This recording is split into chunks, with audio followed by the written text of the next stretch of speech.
Hi everyone, welcome back to my channel. Today we are going to start heredity and evolution. ठीक है, heredity and evolution का हम discuss करेंगे. अगर आपको मेरी वीडियोस से हेल्प मिल रही है, don't forget to like, share and subscribe to my channel. तो हेरिडिटी एंड इवोल्यूशन में हम क्या डिस्कस करेंगे? हेरिडिटी एंड इवोल्यूशन हमारा एक इंपॉर्टेंट चैप्टर है, लेकिन एक छोटा सा चैप्टर है. कहता all living organism give rise to new individual offspring और progeny by a process of reproduction. Reproduction के प्रोसेस से सभी के सभी लिविंग ऑर्गेनिज्म क्या करते हैं? एक नए इंडिविजुअल को प्रोड्यूस करते हैं, जिसे ऑफस्प्रिंग या फिर प्रोजेनी भी कहते हैं.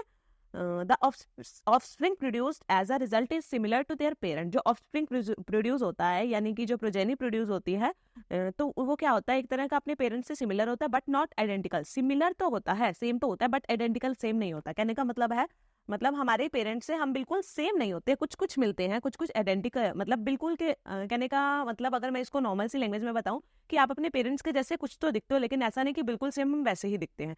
They also show some difference. कुछ डिफरेंस भी होते हैं हमारे बीच में. Mechanism of transmission of character is called heredity. जो करेक्टर का ट्रांसमिशन होता है, जो हमारे पेरेंट्स से हमारे बीच में कुछ करेक्टर्स आए हैं, उन्हें क्या बोलते हैं? हेरिडिटी बोलते हैं, या फिर इनहेरिटेंस बोलते हैं.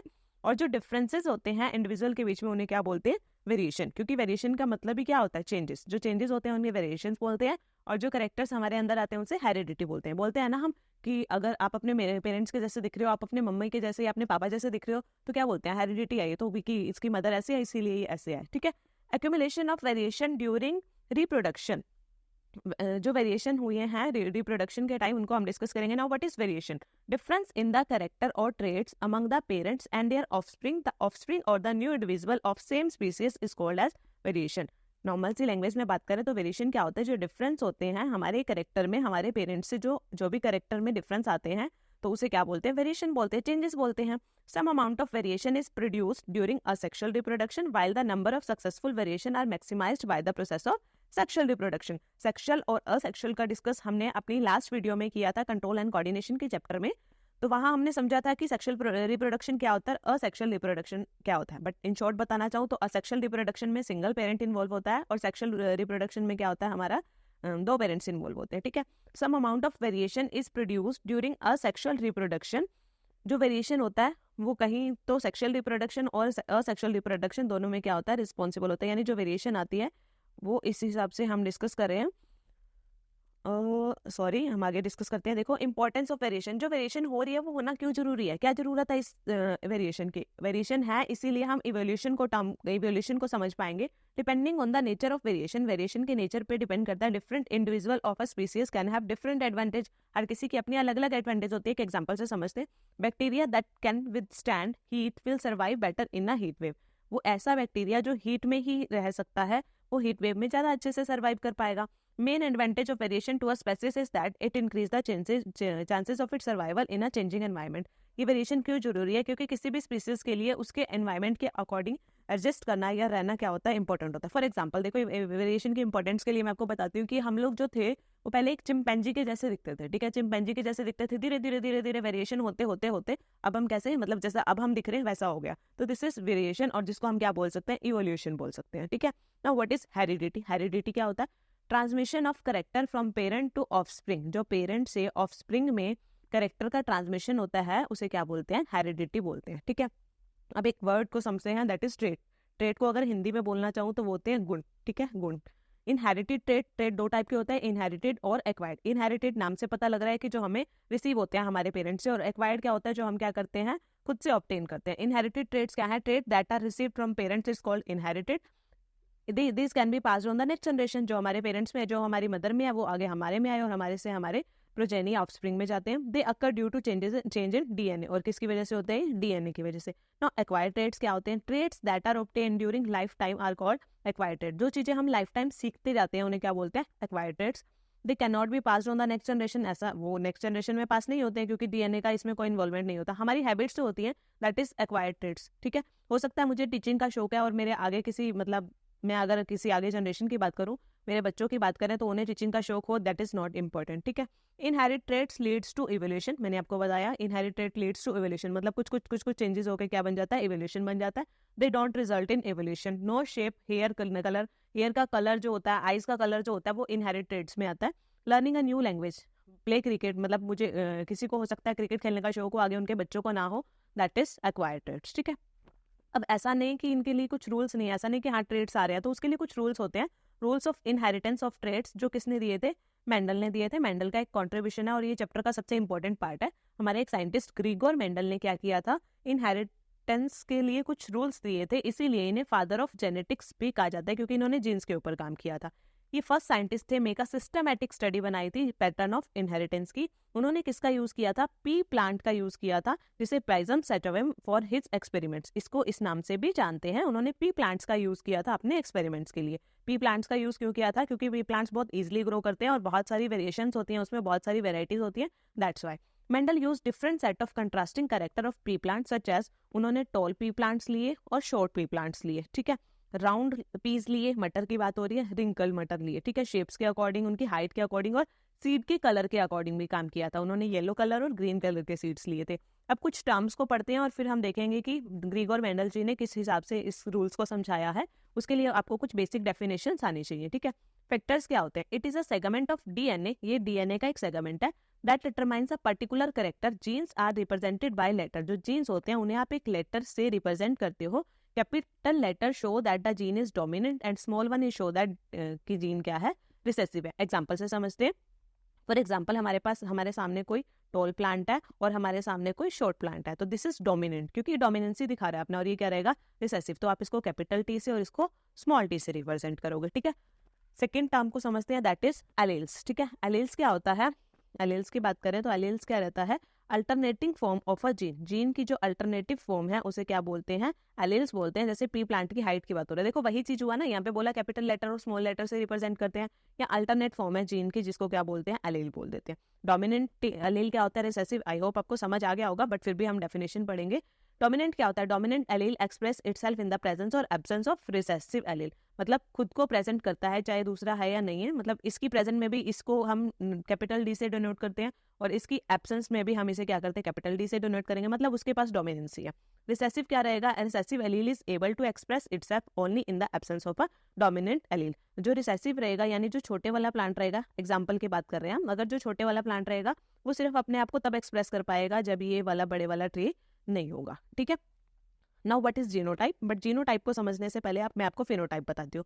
It refers to observable physical appearance of a given organism, जो भी गिवन ऑर्गेनिज्म है उसकी जो फिजिकल अपीयरेंस होती है उसे फेनोटाइप बोला जाता है। फॉर एग्जाम्पल टॉल प्लांट हमें दिख रहा है, डॉर्फ प्लांट, मतलब किसी भी चीज के अपीयरेंस को ऑब्जर्व किया जाता है, दैट इज फेनोटाइप, ठीक है। अब जीनोटाइप क्या होता है, जीनोटाइप एक जेनेटिक कोड होता है जो किसको दिया जाता है, फेनोटाइप का। मतलब हमने टॉल प्लांट को ऑब्जर्व तो किया लेकिन हमने उसके लिए कैपिटल टी यूज किया, this is a symbol of genotype. मतलब जीनोटाइप में हम क्या करते हैं, कोड दे देते हैं, ठीक है।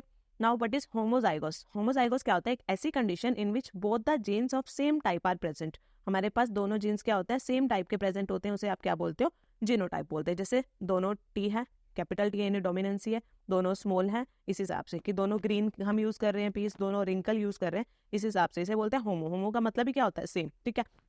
हेट्रोजाइगोस क्या होता है, इसमें क्या होता है, both the genes are of different type, एक कैपिटल टी ले रहे हैं तो दूसरा क्या लेके चलेंगे, हम स्मॉल टी लेके चलेंगे, उसके अकॉर्डिंग चलेंगे, ठीक है। आई होप आपको ये बेसिक से टर्म समझ आ गई होंगी। अगर आपको ये समझ आ गई है तो हम आगे बढ़ेंगे और आगे डिस्कस करेंगे जो मेंडल जी ने अपने एक्सपेरिमेंट किए थे, ठीक है।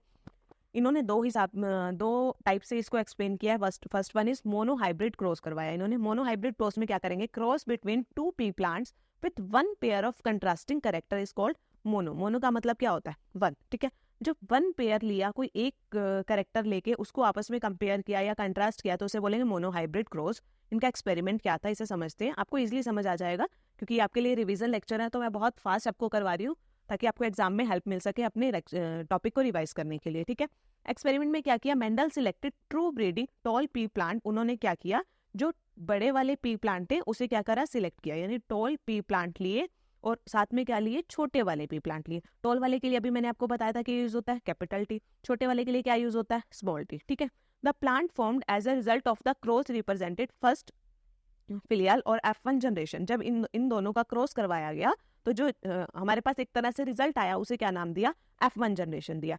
सभी के सभी F1 प्लांट क्या थे, टॉल थे। जब ऑब्जर्व किया, जब इनका क्रॉस पॉलिनेशन करवाया तो ऑब्जर्व किया कि सभी के सभी ट्री क्या आ रहे हैं, टॉल वाले आ रहे हैं, ठीक है। मेंडल ने सेल्फ पॉलिनेट किया F1 प्लांट को। अब जो F1 जनरेशन बन गई, मैं आपको अभी बताऊंगी बना के, डोंट वरी। जो F1 जनरेशन बन गई उनसे ऑब्जर्व किया और उनको फिर से पॉलिनेट किया, सेल्फ पॉलिनेट किया, यानी F1 को F1 के साथ किया, फिर जो रिजल्ट बना दैट वाज F2 जनरेशन, और उसमें क्या था 75% टॉल थे और 25% क्या थे, शॉर्ट थे। फिनोटाइप और रेशो की बात करें तो दैट वाज 3:1। ठीक है, अब इसको हम इससे समझेंगे डायग्राम से और इनके एक्सपेरिमेंट से। यहाँ क्या है देखो, ये टॉल प्लांट लिया, यहाँ पे एक स्मॉल प्लांट लिया, एक टॉल प्लांट को और एक स्मॉल प्लांट को लेके चले। जब इनको आपस में पॉलिनेट करवाया, टॉल को स्मॉल के साथ पॉलिनेट करवाया, तो सभी के सभी जो प्लांट ऑब्जर्व हुए वो क्या हुए, टॉल ऑब्जर्व हुए। ठीक है, सिमिलरली अब जब जो रिजल्ट बन गया that was capital T and small T, capital T और स्मॉल टी को जब आपस में पॉलिनेट करवाया तब क्या रिजल्ट बना, F2 जनरेशन बना। इसे आप एक छोटे से यहाँ पे फिगर के हिसाब से समझेंगे, फ्लो चार्ट जिसे मैं कह सकती हूँ। ठीक है, देखो सबसे पहला काम क्या था, पेरेंटल जनरेशन में क्या लिया था, एक टॉल प्लांट लिया था और शॉर्ट प्लांट लिया था, यानी स्मॉल प्लांट लिया था। इनको आपस में जब सेल्फ पॉलिनेट करवाया, इनके गैमेट्स किस हिसाब से बनेंगे, देखो यहाँ से टी आया यानी कैपिटल टी आया और यहाँ से स्मॉल टी आया। ठीक है, कैपिटल टी और स्मॉल टी, फिर से यहाँ से फिर कैपिटल टी आया, इसी कैपिटल टी के साथ ये स्मॉल टी भी तो आएगा। आई होप आपको समझ आ रहा होगा। फिर दूसरे वाला कैपिटल टी लिया, इस कैपिटल टी के साथ ये वाला स्मॉल टी आया। ठीक है, फिर इसी कैपिटल टी के साथ ये वाला स्मॉल टी आया। मतलब आपने क्या करवाया, इन्हें सेल्फ पॉलिनेट करवाया, कैपिटल टी और स्मॉल टी को। इस हिसाब से हमारे पास गैमेट्स बने, जिसे किसका नाम दिया गया, F1 जनरेशन। अब आप देखोगे यहाँ पे कैपिटल टी और स्मॉल टी है, तो डोमिनेंसी किसकी रहेगी, कैपिटल टी की। सिमिलरली यहाँ पे भी क्या रहेगी, कैपिटल टी की डोमिनेंसी रहेगी। ठीक है, दोनों जगह क्या है, कैपिटल टी की डोमिनेंसी रहेगी। यहाँ पे भी कैपिटल टी, यहाँ पे भी कैपिटल टी है, यहाँ पे भी कैपिटल। मतलब फिनोटाइप देखे तो अगर आप इनको देखोगे, ये बड़ा है ये छोटा है, हर केस में ऐसा है। तो हमें फिनोटाइप देखें, अगर दूर से देख के जज करें तो सारे के सारे हमें टॉल दिखेंगे क्योंकि डोमिनेंसी है। ठीक है, और जीनोटाइप देखेंगे तो इनका क्या बन रहा है, कैपिटल टी और स्मॉल टी। फिर क्या किया, जो ये F1 जनरेशन थी इसको फिर से क्या किया, सेल्फ पॉलिनेट किया। F1 जनरेशन क्या थी, कैपिटल टी और स्मॉल टी, कैपिटल टी और स्मॉल टी। ठीक है, इसके गैमेट्स बनाते हैं, यहाँ से कैपिटल टी, यहाँ से स्मॉल टी, यहाँ से कैपिटल टी, यहाँ से स्मॉल टी। ठीक है, F2 जनरेशन बनाने के लिए क्या किया, ध्यान से देखो, इसको एक टेबल में इस हिसाब से हम रखते हैं, capital T small T, capital T small T. ठीक है, टी को टी के साथ करवाया, दोनों कैपिटल है। इस टी को इस टी के साथ करवाया, एक कैपिटल और एक स्मॉल है। इस टी को इस टी के साथ करवाया, एक स्मॉल और एक कैपिटल है। इस टी को इस टी के साथ करवाया तो दोनों क्या है, शॉर्ट है। फिनोटाइप रेशो देखो, 3 क्या बन रहा है हमारे पास, टॉल, और 1 क्या रह रहा है, शॉर्ट रह रहा है। ठीक है, और अगर जीनोटाइप रेशो लिखना चाहें तो क्या लिखोगे इसका, 1 तो हमारे पास डबल टी है, 1 हमारे पास क्या है, डबल टी है, 2 हमारे पास ये है, 1 2 और 1 का रेशो बनेगा। इस हिसाब से आप फिनोटाइप और जीनोटाइप डिफाइन कर सकते हो। आई होप आपको मोनोहाइब्रिड समझ आ गया होगा। अगर आपको ये समझ आया है तभी हम इसका नेक्स्ट डिस्कस करेंगे, that means dihybrid cross. ठीक है, बहुत सिंपल सा है, थोड़ा आपको ऐसा लग रहा होगा कि क्या हो रहा है, capital T small T, but इतना मुश्किल नहीं है। ठीक है, डाई हाइब्रिड प्रोसेस क्या है, cross between 2 plants having 2 pair of contrasting character. अभी तक हमने क्या किया था, 1 पेयर ऑफ कंट्रास्टिंग कैरेक्टर की बात करी थी, अब क्या हो रहा है, 2 पेयर्स की बात करेंगे। ठीक है, जिसमें क्या लेके चलेंगे, he cross breed pea plant bearing round green seed ले लिए, राउंड ग्रीन सीड और रिंकल्ड येलो सीड। 2 पेयर कैसे कंट्रास्ट हो रहे हैं, यहाँ देखो बेटा, सॉरी गाइस, यहाँ से देखो, ये राउंड और रिंकल्ड है, यहाँ ग्रीन और येलो 2 पेयर लेके चल रहे हैं। एक्सपेरिमेंट क्या किया, देखो एक्सपेरिमेंट में किया, मेंडल ने क्रॉस किया P plants bearing round and yellow seeds.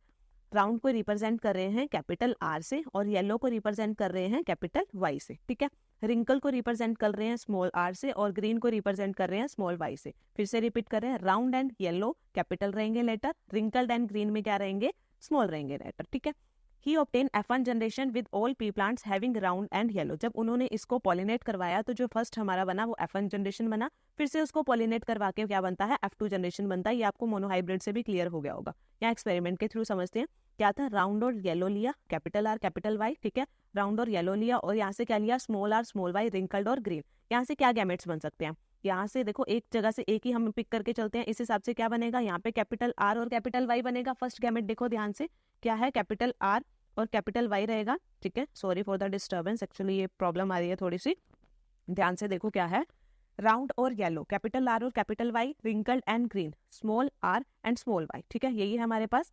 तो राउंड और येलो के हिसाब से आप लोगे तो यहाँ पे कैपिटल आर और कैपिटल वाई आ सकता है। ठीक है, कैपिटल आर और कैपिटल वाई, सिमिलरली यहाँ पे स्मॉल आर और स्मॉल वाई, ये गैमेट्स बन सकते हैं।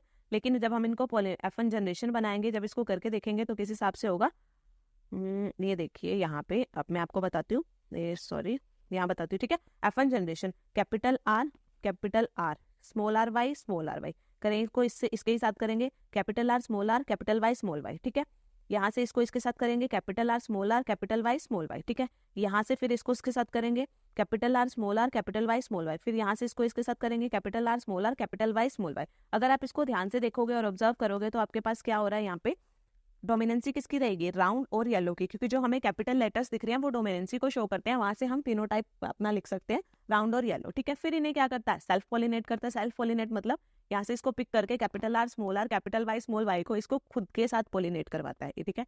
ये इसको इसके साथ पॉलिनेट करवाएगा। गैमेट्स क्या बन सकते हैं, यहाँ से कैपिटल आर आ सकता है, यहाँ से कैपिटल वाई आ सकता है, कैपिटल आर के साथ स्मॉल वाई आ सकता है, स्मॉल आर के साथ स्मॉल वाई आ सकता है, और स्मॉल आर के साथ कैपिटल वाई आ सकता है। बहुत इजी सा है, बस एक बार आपको ध्यान से सुनना होगा, समझ आ जाएगा। फिर से बना के दिखाती हूँ मैं आपको, ठीक है। कैपिटल आर कैपिटल वाई, एक बार ये आएंगे, फिर कैपिटल आर के साथ स्मॉल वाई, स्मॉल आर के साथ कैपिटल वाई, और स्मॉल आर के साथ स्मॉल वाई। इसको भी आप इसी हिसाब से बॉक्स बना के ऐसे राइट करेंगे, ठीक है। ऐसे आप इसको लिख लोगे, आपको इजी लगेगा अगर आपने ऐसे इसको राइट कर लिया तो। फिर क्या हुआ हमारे पास, देखो कैपिटल आर वाई, दोनों कैपिटल है, आर भी और वाई भी। यहाँ पे कैपिटल आर कैपिटल वाई को इसके साथ करवाया, फिर इसे इसके साथ मल्टीप्लाई, इसे इसके साथ मल्टीप्लाई, ठीक है।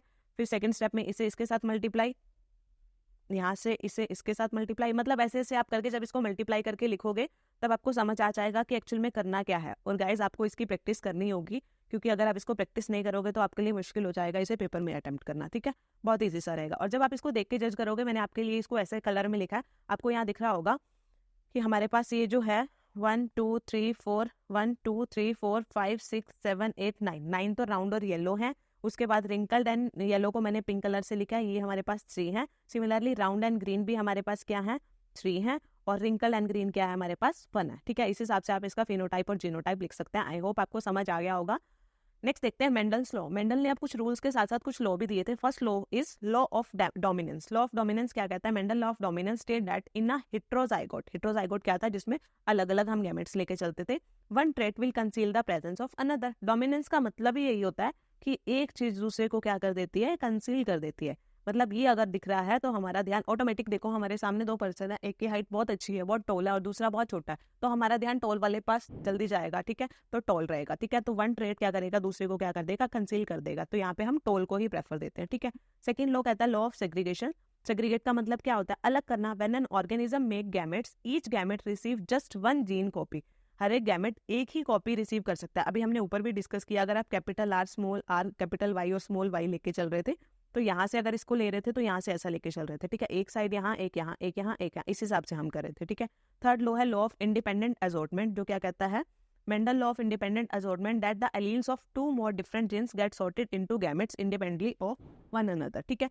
इंडिपेंडेंट असॉर्टमेंट का लॉ क्या कहता है कि जो हमारा एलील्स होते हैं 2 और 2 से ज्यादा डिफरेंट जीन्स के, वो क्या करते हैं, इनटू गैमेट्स में इंडिपेंडेंटली आते हैं, मतलब उनका एक दूसरे के ऊपर कोई इफेक्ट नहीं होता। For example, in a dihybrid cross the shape of seed does not depend on the colour of the seed. Shape seed colour पे तो डिपेंड नहीं करती थी ना, हमने उसके हिसाब से गैमेट्स तो नहीं बनाए थे, ठीक है।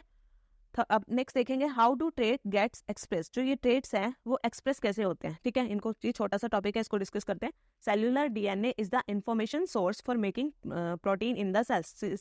सेल्यूलर जो डीएनए है वो एक इंफॉर्मेशन सोर्स है प्रोटीन्स बनाने के लिए सेल के अंदर। A part of DNA that provide information for one particular protein is called a gene for that protein. कहता है जो डीएनए का पार्ट होता है जो इंफॉर्मेशन को प्रोवाइड करता है किसी पर्टिकुलर प्रोटीन के लिए, उसको क्या बोलते हैं, जीन बोलते हैं उस प्रोटीन के लिए। For example, height of a plant depend upon growth hormone which is turn in controlled by the gene.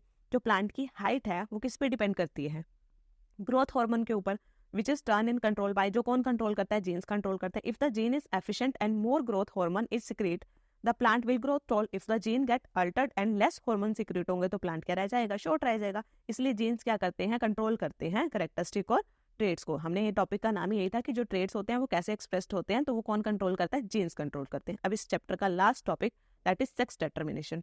The process by which sex of a newborn individual is determined. एक ऐसा process जिससे newborn का sex determine कर सकते हैं उसे क्या बोलते हैं, सेक्स डिटर्मिनेशन बोलते हैं। Factor determining sex determination 2 type से कर सकते हैं, नॉन जेनेटिकली और जेनेटिकली। नॉन जेनेटिकली मतलब एनवायरमेंट क्यूज होते हैं कि हम टर्टल्स में या फिर एलिगेटर्स में, क्रोकोडाइल में temperature at which fertilize egg होता है उसी हिसाब से उसे डिटरमाइन करते हैं। लेकिन जेनेटिकली क्या होता है, ह्यूमंस में देखते हैं genes inherited from parent decide the sex of the offspring. ये आपने अपने हाउ डू ऑर्गेनिज्म रिप्रोड्यूस वाले चैप्टर में भी देखेंगे, और आपने पढ़ा भी होगा कि किस हिसाब से पेरेंट्स के अकॉर्डिंग पेरेंट्स के जीन्स डिसाइड करते हैं कि जो बेबी है उसका सेक्स क्या होगा। लेकिन हम इस चैप्टर में भी पढ़ेंगे इसे।